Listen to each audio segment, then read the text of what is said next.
नमस्कार students, AR career classes में आप सभी का स्वागत है। अभी तक आप यूपीएसआई हिंदी के लिए टारगेट बैचेस की क्लासेज ले रहे हैं। हिंदी की क्लासेज में आपके तत्सम तद्भव पर्यायवाची मुहावरे, हिंदी की भाषाएं, ठीक है, और आपने समास अभी तक पढ़ लिए। तो जितनी क्लासेज आपकी दे दी गई है आप उसको टाइम से रिवाइज कीजिए, अच्छे से नोट्स बनाइए। और भी आपको रिवाइज के लिए कई चीजें एक्स्ट्रा आपको इसके साथ दी जाएंगी और टाइम टू टाइम आपको क्लास दी जाएगी, एग्जाम्पल कराए जाएंगे। पहले हम एक बार थ्योरी कंप्लीट कर लेते हैं, फिर आपको एग्जाम्पल क्लास सीट कराएंगे।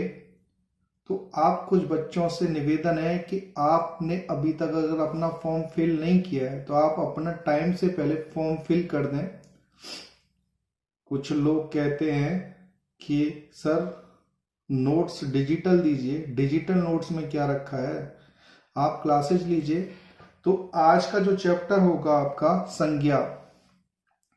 आज जो हम आपको चैप्टर कराएंगे संज्ञा। कुछ बच्चे संज्ञा का मतलब भी नहीं जानते हैं क्योंकि बहुत अच्छी इंग्लिश जानते हैं।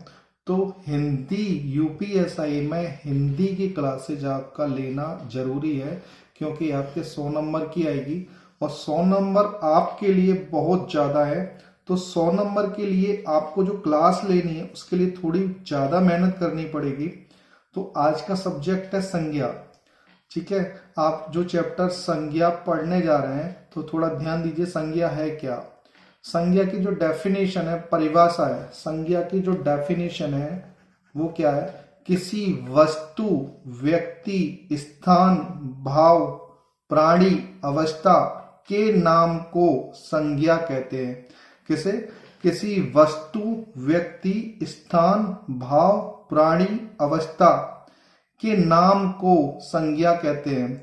इसमें वस्तु क्या हो जाएगा, मकान। व्यक्ति क्या हो जाएगा, राम श्याम। स्थान दिल्ली, मेरठ, आगरा, ये स्थान हो जाएंगे। भाव जो आपके अंदर उत्पन्न होता है, भाव भलाई करना, बुराई करना। प्राणी पशु पक्षी। अवस्था बाल्यावस्था, किशोरावस्था, जितनी अवस्थाओं के नाम को संज्ञा कहते हैं। तो इसकी डेफिनेशन क्या होगी, किसी वस्तु, व्यक्ति, स्थान, भाव, प्राणी, अवस्था के नाम को संज्ञा कहा जाता है। संज्ञा के भेद, एक क्वेश्चन पूछा था संज्ञा के कितने भेद होते हैं, 5, 7, 4, 5। तो 5, 7, 4, 6 जो संज्ञा के भेद होंगे, 5 भेद होंगे। संज्ञा के भेद कितने, 5। तो पहला संज्ञा का भेद जातिवाचक संज्ञा। कौन सा संज्ञा, जातिवाचक। जातिवाचक संज्ञा कौन से होते हैं, गाय, गाय, नदी, शहर, पर्वत, लड़का, देश, राज्य, नगर। तो जातिवाचक संज्ञा कौन से होते हैं, गाय, नदी, शहर, पर्वत, लड़का, देश, राज्य, नगर। तो गाय जातिवाचक संज्ञा कैसे होगा, क्योंकि गाय की नस्ल, जो गाय की नस्ल है वो एक तरह की नहीं होती है। गाय नील गाय भी होती है, ठीक है। तो गाय, नदी, नदी एक नदी नहीं होती, गंगा, यमुना, सरस्वती, कितनी नदी है, लेकिन बोला नदी जाता है। शहर आगरा, मथुरा, जिला गाजियाबाद, दिल्ली, कितने शहर है।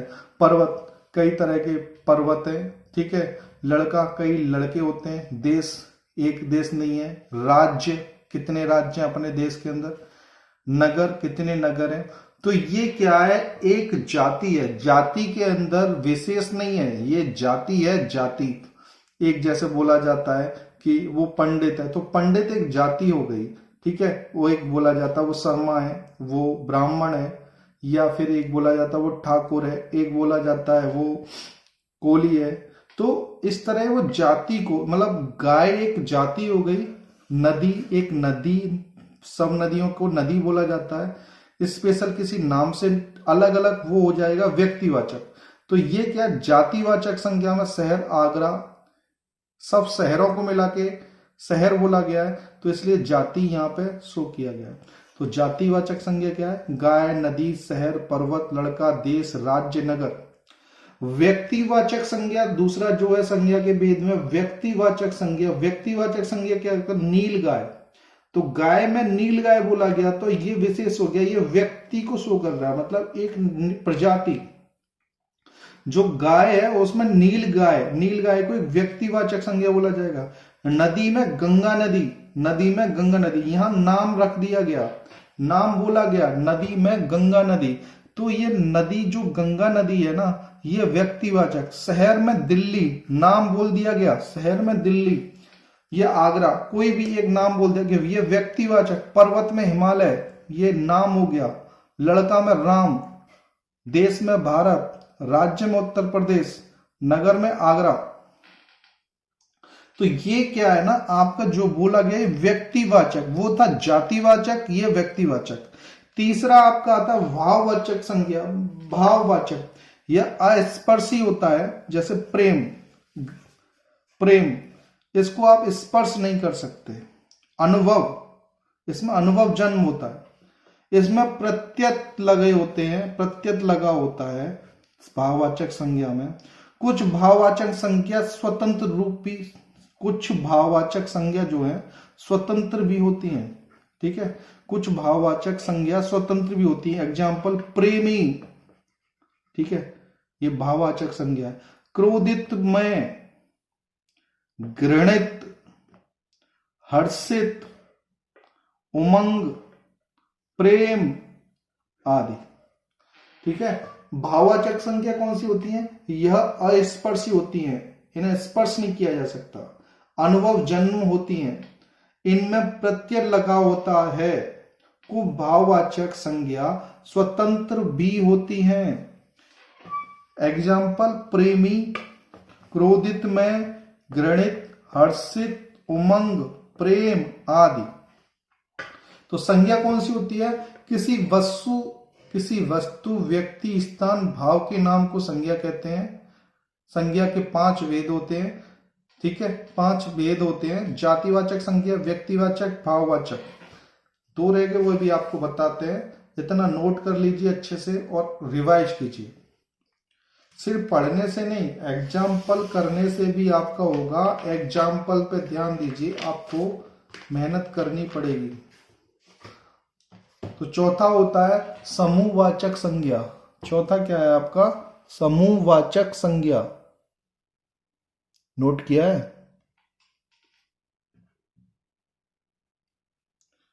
चौथा क्या है? समूहवाचक संज्ञा। समूहवाचक जैसे वर्ग, समुदाय, सेना, कक्षा, कक्षा में बच्चों का एक समूह होता है। भीड़, मनुष्यों का समूह होता है। कबीला, एक पूरे दल को बोला जाता है। काफिला, आपने देखा वो काफिला जाता है प्रधानमंत्री राष्ट्रपति के साथ, तो वो एक समूह में चलते हैं। झुंड, झुरमुट, परिवार एक समूह होता है। कुटुंब समूह होता है। इसी तरह समूहवाचक, जहां समूह बन जाए समूह, वहां समूहवाचक संज्ञा आ जाएगा। 5वां आपका द्रव्यवाचक संज्ञा। द्रव्यवाचक संज्ञा क्या होता है? ठोस व तरल पदार्थ होता है। ठोस व तरल पदार्थ होता है। धातु अधातु होता है। धातु व अधातु कुछ भी हो सकता है। जिसे मापा या तोला जाए, द्रव्यवाचक संज्ञा होगा। जिसे मापा या तोला जाए, द्रव्यवाचक संज्ञा होगा। ढेर के रूप में भी पाया जाता है। द्रव्यवाचक संज्ञा ढेर के रूप में भी पाई जाती है। अगणनीय होती है, अगणनीय होती है। द्रव्यवाचक संज्ञा जो है, द्रव्यवाचक संज्ञा अगणनीय होती है, ढेर के रूप में पाई जाती है। ढेर के रूप में भी पाई जाती है। जिसे मापा या तोला जाए, धातु व धातु, ठोस व तरल पदार्थ होता है। ये कौन से होते हैं? द्रव्यवाचक संज्ञा। तो 5 संज्ञा बताइए आपको। जातिवाचक संज्ञा, ठीक है, पहला जातिवाचक संज्ञा बताया। दूसरा कौन सा बताया आपको? व्यक्तिवाचक संज्ञा। पहला जातिवाचक, दूसरा व्यक्तिवाचक, तीसरा कौन सा बताया आपको? तीसरा कौन सा होता है?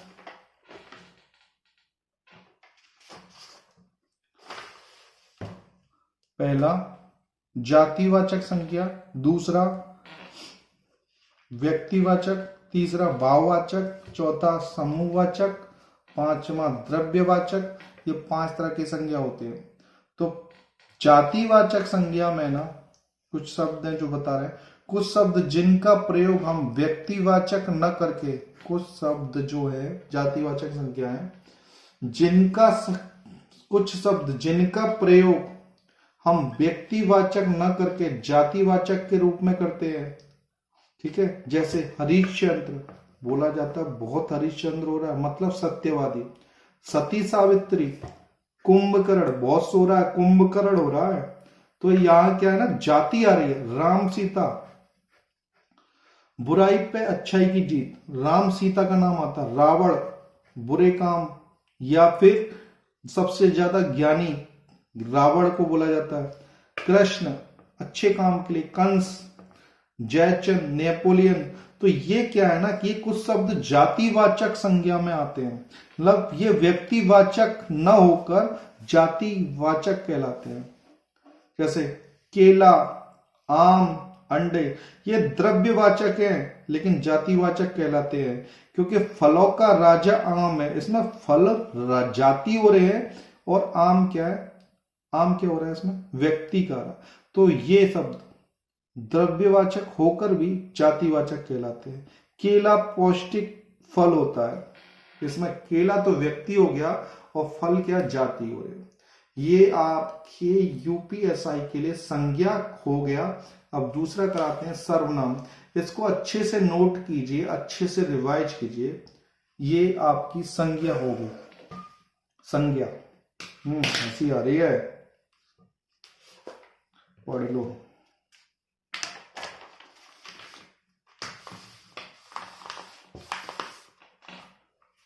एक कहावत है कि जितना ज्यादा करोगे उतना मिलेगा, तो इतना ज्यादा मत करो कि कष्ट हो जाए। ठीक है, अच्छे से पढ़ाई करो।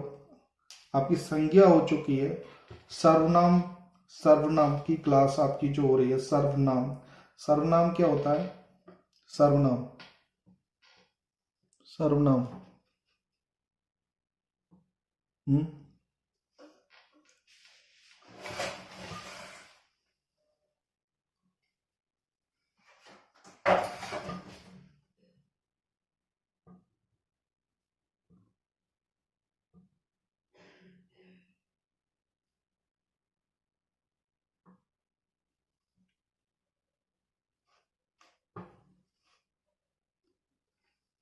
सर्वनाम क्या है, सर्वनाम का प्रयोग संज्ञा के स्थान पर किया जाता है।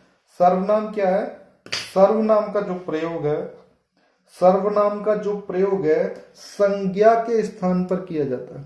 कहां किया जाता है, संज्ञा के स्थान पर। सर्वनाम की जो डेफिनेशन होगी, परिभाषा होगी, सर्वनाम का प्रयोग, सर्वनाम का जो प्रयोग है संज्ञा के स्थान पर किया जाता है। किस तरह से, सर्वनाम का प्रयोग संज्ञा के स्थान पर किस तरह होगा, जो सर्वनाम, जैसे बोला राम वहां जा, राम विद्यालय जाता है, तो राम विद्यालय जाता है तो सर्व, राम क्या हो गया, संज्ञा हो गई। तो राम की जगह बोला जाए वह विद्यालय जाता है, तो वो सर्वनाम का प्रयोग हो गया संज्ञा के स्थान पर। राम, सर्वनाम का प्रयोग संज्ञा के स्थान पर किया जाता है। ठीक है, नोट किया।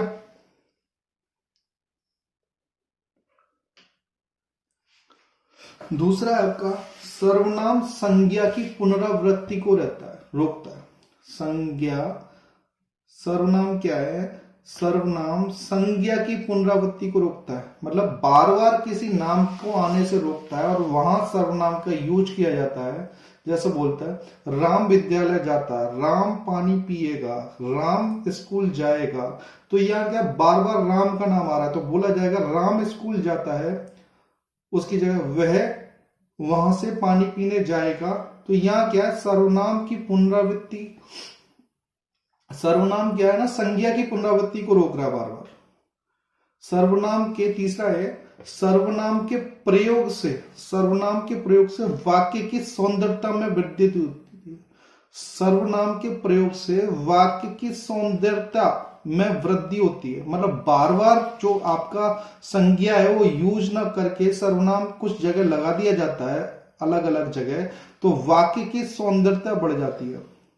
सर्वनाम का अपना कोई लिंग नहीं होता, सर्वनाम का अपना कोई लिंग नहीं होता, बल्कि इनके लिंग का निर्धारण क्रियापद से होता है। मतलब इनका अपना कोई लिंग निर्धारण नहीं होता है, जो क्रिया में पद है उसके द्वारा निर्धारण किया जाता है कि सर्वनाम का इस वाक्य में कौन सा लिंग है। ठीक है। सर्वनाम विकारी शब्दों के अंतर्गत आता है। सर्वनाम जितने भी हैं वो विकारी शब्दों के अंतर्गत आते हैं। सर्वनाम विकारी शब्दों के अंतर्गत आते हैं। सर्वनाम दो तरह के होते हैं। मूल सर्वनाम, सर्वनाम क्या है, दो तरह के होते हैं, मूल सर्वनाम और यौगिक सर्वनाम। कौन कौन से सर्वनाम होते हैं? मूल सर्वनाम और यौगिक सर्वनाम। सर्वनाम दो तरह के होते हैं, मूल सर्वनाम और यौगिक सर्वनाम। मूल सर्वनामों में परसर्गों, मूल सर्वनामों में परसर्गों मतलब कारक चिन्हों का प्रयोग करके यौगिक सर्वनाम बनाए जाते हैं। मूल सर्वनामों में परसर्गों कारक चिन्हों का प्रयोग करके यौगिक सर्वनाम बनाए जाते हैं। तो मूल सर्वनाम अगर परसर्गों का यूज किया जाएगा, मतलब कारक चिन्हों का प्रयोग करेंगे, तो यौगिक सर्वनाम बनाए जाते हैं। तो सर्वनाम की जो डेफिनेशन है क्या है? सर्वनाम की जो डेफिनेशन है, परिभाषा है, सर्वनाम का प्रयोग संज्ञा के स्थान पर किया जाता है। सर्वनाम संज्ञा की पुनरावृत्ति को रोकता है।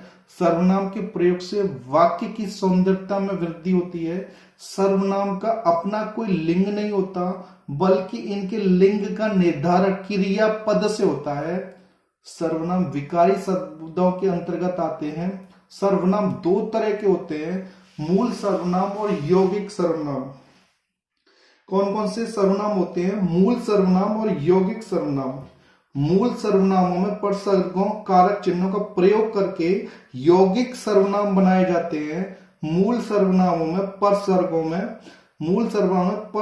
का मतलब कारक चिन्हों का प्रयोग करके यौगिक सर्वनाम बनाए जाते हैं। जिसमें मूल, नेक्स्ट है आपका, मूल सर्वनाम की संज्ञा 11 होती है। मूल सर्वनाम की संज्ञा 11 होती है। जैसे तू, मैं, आप, यह, वह, कोई, कौन, कुछ, जो, सो, क्या आदि। यह मूल सर्वनाम की 11 संज्ञा होती है। तू, मैं, आप, यह, वह, कोई, कौन, कुछ, जो, सो, क्या आदि। ये क्या है? सर्वनाम है आपके। सर्वनामों के 6 वेद होते हैं। सर्वनाम के क्या है? 6 वेद होते हैं। सर्वनाम के 6 वेद होते हैं। आप कहां रहते हो, इसमें क्या है? पुरुषवाचक संज्ञा है। आप कहां रहते हो, इसमें क्या है? पुरुषवाचक संज्ञा है। कौन सी संज्ञा? पुरुषवाचक। नेक्स्ट है आपका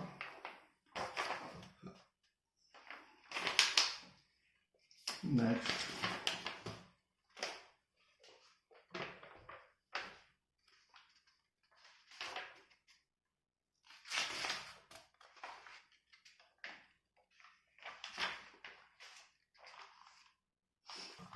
नेक्स्ट है आपका पुरुषवाचक सर्वनाम। क्या है? पुरुषवाचक सर्वनाम। पुरुषवाचक सर्वनाम में क्या होता है? मैं, तू, आप, ये तू क्या है? पुरुषवाचक सर्वनाम।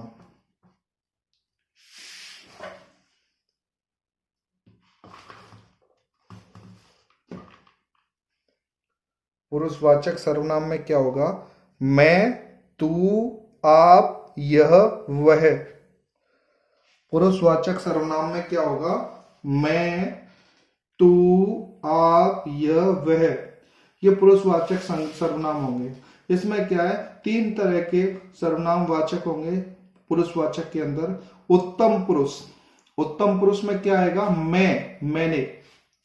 उत्तम पुरुष में मैं, मैंने जहां जाएगा वो उत्तम पुरुष सर्वनाम होगा। उत्तम पुरुष, पुरुषवाचक सर्वनाम के अंदर उत्तम पुरुष, मध्यम पुरुष और अन्य पुरुष, 3 तरह के पुरुष आएंगे। तो जहां मैं आ जाएगा या मैंने आ जाएगा वो उत्तम पुरुष होगा। मध्यम पुरुष में तू, तुम, आप। जो मध्यम पुरुष होगा, मध्यम पुरुष में क्या है? तू, तुम, आप, ये मध्यम पुरुष होगा।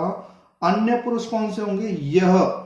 यह, वह, ये अन्य पुरुष होंगे पुरुषवाचक सर्वनाम में। मैं, तू, आप, यह, वह, इसमें 3 तरह के पुरुष होते हैं। उत्तम पुरुष मैं, मैंने, मध्यम पुरुष तू, तुम, आप, अन्य पुरुष में यह, वह। एक चीज नोट कीजिएगा, प्रथम पुरुष इसमें नहीं होता, प्रथम पुरुष नहीं बोला जाता है। उत्तम पुरुष, मध्यम पुरुष और अन्य। प्रथम पुरुष जो होता है तो संस्कृत में होता है, हिंदी में नहीं। ये नोट कीजिएगा, क्वेश्चन में पूछा जाता है एग्जाम में। क्या पूछा जाता है कि प्रथम पुरुष, इसमें प्रथम पुरुष कौन सा है? तो इसमें प्रथम पुरुष नन ऑफ दीज हो जाएगा। प्रथम पुरुष संस्कृत में होता है, हिंदी में नहीं। दूसरा है निजवाचक, निजवाचक सर्वनाम। निजवाचक सर्वनाम कौन से होते हैं? आप, इसमें क्या? आप, स्वयं, स्वतः, खुद, मतलब स्वतः। निजवाचक सर्वनाम कौन से हैं? जो आप, स्वयं, मतलब आप ये कार्य कर लीजिए, आप यह स्वयं कार्य कर लीजिए, स्वतः ही कर लीजिए, खुद कर ले, तो ये निजवाचक सर्वनाम कहलाते हैं।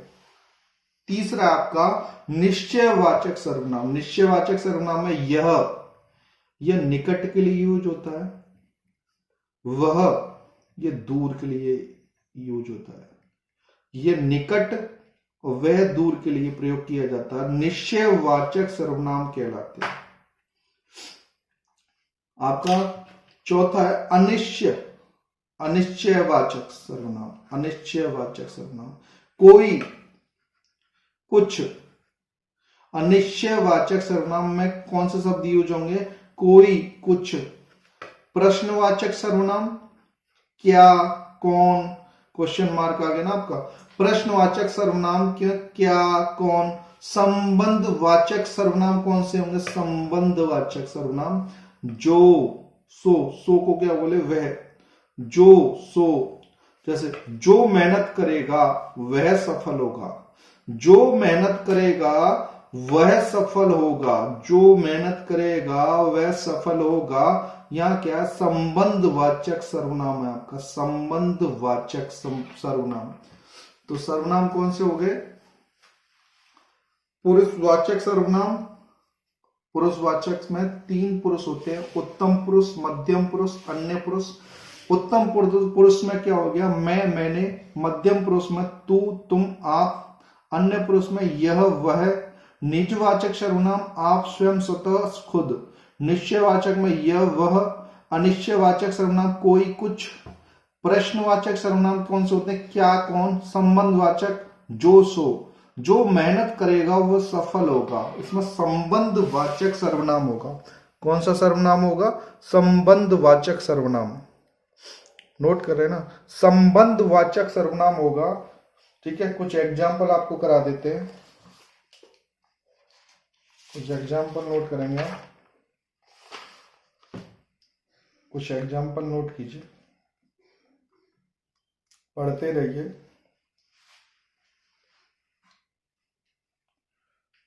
सर्वनाम के कुछ एग्जाम्पल, संज्ञा आपने नोट कर ली, सर्वनाम आपने नोट कर लिए, कुछ एग्जाम्पल आपको सर्वनाम के कराए जा रहे हैं। इसके बाद एग्जाम्पल आपको कराते रहेंगे। आप थ्योरी थोड़ा सा अच्छे से कंप्लीट कर लिए, जिससे आपको एग्जाम्पल सभी समझ में आए। तो कुछ बच्चे जो मेहनत कर रहे हैं वो अच्छे से और मेहनत करें। आपके यूपीएसआई का जो एग्जाम है वो कभी भी हो सकता है। आपको थोड़ी सी ज्यादा मेहनत करनी पड़ रही है और थोड़ा सा और कंटिन्यू आप लगे रहेंगे। Math, reasoning, GK, polity, Hindi.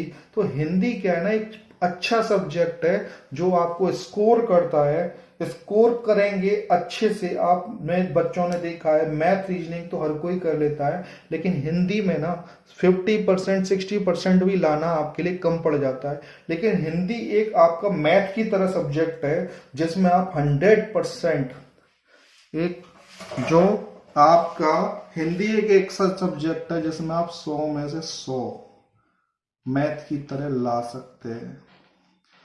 आपको बस क्या है ना, चीजों पे ध्यान देना है, कंप्लीट करनी है अच्छे से। तो कुछ एग्जाम्पल हम करा रहे। मैंने आपसे पहले ही कहा था, मैंने आपसे पहले ही कहा था कि वह घर पर नहीं है। तो इसमें मैंने में मैं आ गया, आपसे में मध्यम पुरुष आ गया, ये उत्तम पुरुष हो गया, ये मध्यम पुरुष हो गया, और वह यहाँ पे अन्य पुरुष हो गया। मैंने आपसे पहले ही कहा था कि वह घर पर नहीं है। मैंने आपसे पहले ही कहा था कि वह घर पे नहीं है। तो यहां पे क्या है, उत्तम पुरुष भी आ गया, मध्यम पुरुष भी आ गया, अन्य पुरुष भी आ गया। क्या हो गया, पुरुषवाचक सर्वनाम हो गया। क्या हो गया, पुरुषवाचक सर्वनाम। मैंने आपसे पहले ही कहा था कि वह घर पे नहीं है, अन्य पुरुष हो गया वह, यहां पे ये पुरुषवाचक सर्वनाम हो गया। क्या नेक्स्ट, हाँ नेक्स्ट कराएंगे बेटा, थोड़ा सा अच्छे से मेहनत तो करो, ये तो कंप्लीट करो। हम तुमसे ज्यादा मेहनत कर रहे हैं, तुमसे ज्यादा हमें चिंता है, आप अच्छे से लगे रहो। वह किफायती चूहा है, वह किफायती चूहा है, या वह क्या, निश्चयवाचक, आपको बताया ना निश्चयवाचक में यह वह किफायती चूहा यहां निश्चयवाचक हो गया। नेक्स्ट टाइम पर जो मेहनत करेगा वह सफल होगा, जो मेहनत करेगा वो 100 में से 100 लेके आएगा। जो सच में मेहनत करेगा ना वो टॉप करेगा और हिंदी ही स्कोरर बनाएगा। हिंदी एक ऐसा सब्जेक्ट है जो मैथ रीजनिंग तो आप ना कर ही लोगे, कर ही लोगे, मेहनत करोगे तो इतना तो आप कर। लेकिन हिंदी एक ऐसा सब्जेक्ट है जिसमें आप थोड़ी सी मेहनत दिल लगा के करोगे ना तो 100 में से 100 ये आपके ना मेरिट बनाएगा, स्कोर यही करेगा। जो मेहनत करेगा वह सफल होगा। जो यहाँ पे क्या संबंध को दिखा रहा है, ये संबंध वाचक सर्वनाम आ जाएगा। वह विद्यालय जाता है, वह विद्यालय जाता है, यहाँ क्या पुरुषवाचक आपका सर्वनाम आ रहा है, पुरुषवाचक। यहाँ जो वह है वो पुरुषवाचक विद्यालय, जो वह विद्यालय जाता है, यहाँ क्या वह क्या है, पुरुषवाचक सर्वनाम को शो कर रहा है। वह व्यक्ति बहुत परिश्रमी है, वह व्यक्ति यूपीएसआई के लिए बहुत मेहनत कर रहा है, वो सब इंस्पेक्टर बन के रहेगा। तो वह व्यक्ति, यहाँ वह क्या सर्वनाम है, व्यक्ति क्या संज्ञा। तो सार्वनामिक विशेषण के लिए जो आगे हम आपको विशेषण पढ़ाएंगे, आगे क्लास में विशेषण की क्लास जो देंगे उसके अंदर आएगा सार्वनामिक विशेषण। तो ये विशेषण के अंदर आ जाता है। तो यूपीएसआई को जो टारगेट आप लोगों ने किया है ना, हिंदी को ना नॉर्मल मत लीजिए, हिंदी को टारगेट कीजिए। हिंदी 100 में से 100 नंबर आपके आ सकते हैं। ग्रामर सब्जेक्ट है जिसके अंदर जैसे आप इंग्लिश में 100 में से 100 लेके आते हैं, मैथ में लेके आते हैं, तो हिंदी को क्या ना थोड़ा सा स्पेशल लेंगे तो ये आपका स्कोरर सब्जेक्ट है। जो आपके जैसे मैथ रीजनिंग में आप स्कोरर करते हो, जैसे ये आप ना हिंदी के अंदर 100 करोगे आपको मेरिट लिस्ट तक पहुंचाएगा। जीके एक ब्रॉड है जिसको आप कभी कंप्लीट नहीं कर सकते, लेकिन धीरे धीरे हम आपको subject wise polity, law, GK, geography उसके अंदर डिवाइड करते जाएंगे और आपका धीरे धीरे ना आपका पूरा लॉ कंप्लीट हो जाएगा, जीके कंप्लीट हो जाएगी, पॉलिटी कंप्लीट हो जाएगी। लेकिन जो आपके मैक्सिमम जो स्कोरर सब्जेक्ट है ना वो हिंदी है, मैथ है, रीजनिंग है। मैथ रीजनिंग तो आप अच्छे से पढ़ ही रहोगे, लेकिन हिंदी को भी अच्छे से करोगे ना तो आपकी जो क्लास है वो कंप्लीट तो होगी, लेकिन आपका सिलेक्शन यूपीएसआई टारगेट जो है वो कंप्लीट होके रहेगा और आपके कंधों पे ना स्टार लगे होंगे। ठीक है, मेहनत करते रहिए। जय श्री राम।